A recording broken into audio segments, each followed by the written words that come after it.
All right, so this is going to be our demonstration for spinal flexion. So here Julia is going to be doing an example of a crunch. So the muscles that are being worked here are the agonists. So there's going to be like our rectus abdominis, our external obliques, and our internal obliques. So the rectus abdominis really contracts concentrically to bring like the rib cage towards like the pelvis during the crunch. So that's that spinal flexion that we see, which is kind of really shortening the distance between the sternum and the pubis.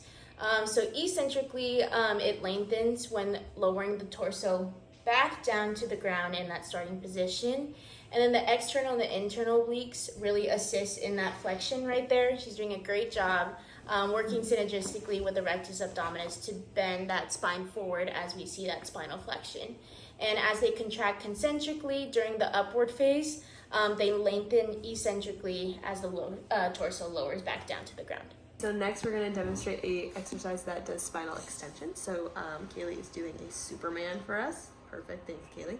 And when she does a Superman, it activates your erector spinae muscles, which is the ones that line your spine, and your multifidus muscles, which are deep within your spine, and then your quadratus lumborum muscles as well are being activated through this.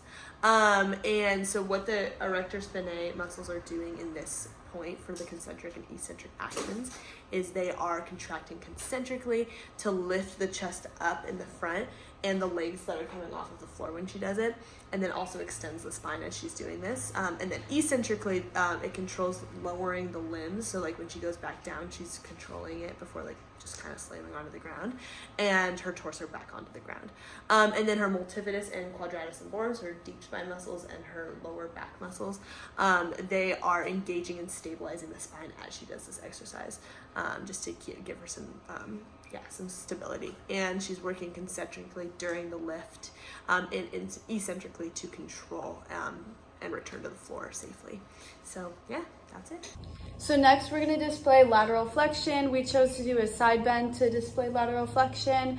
Basically the exercise uses the agonists, which are the external obliques, the internal obliques, and the quadratus lumborum on the back. The movement is the internal and external obliques work concentrically and eccentrically to flex the spine laterally on one side while performing the bend, as you can see. The obliques on the bending side contract concentrically, while the other on the opposite side lengthen eccentrically to allow the control of the motion. And we have the quadratus lumborum on the back assist in lateral flexion as well by contracting concentrically on the bending side and eccentrically on the opposite side as well. So the next movement we're going to be focusing on is the plank, as Lauren is demonstrating for us. The agonist muscles that are really going to be working here is the transversus abdominis, which is deep in our abdominal muscles, as well as our rectus abdominis. So the muscle involvement that's getting involved here, thank you, Lauren. So the transversus abdominis, isometric, so engages deeply to stabilize our abdominal muscles, so that core right there. It really prevents the spine from collapsing into flexion, so she's really keeping it stable. It acts isometrically to keep the torso neutral and rigid. So rectus abdominis, it works isometrically to prevent the spine from bending forward. So she's, again, keeping that neutral spine right there, which is what the rectus abdominis is doing. So again, it just maintains that neutral alignment. Okay, and for anti-extension, we have ab wheel rollouts, and the agonists are the erector spinae and the transverse abdominis muscles.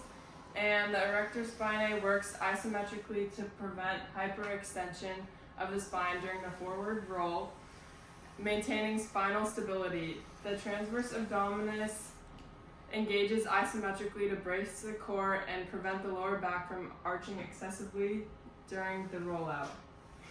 For anti-flexion and anti-rotation, we have plank shoulder taps, and the agonists are transverse abdominis, rectus abdominis, obliques, glutes, and erector spinae muscles.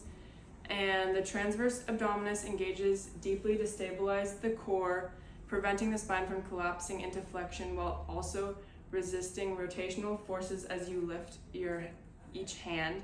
The rectus abdominis works to maintain a neutral spine, preventing the torso from bending forward.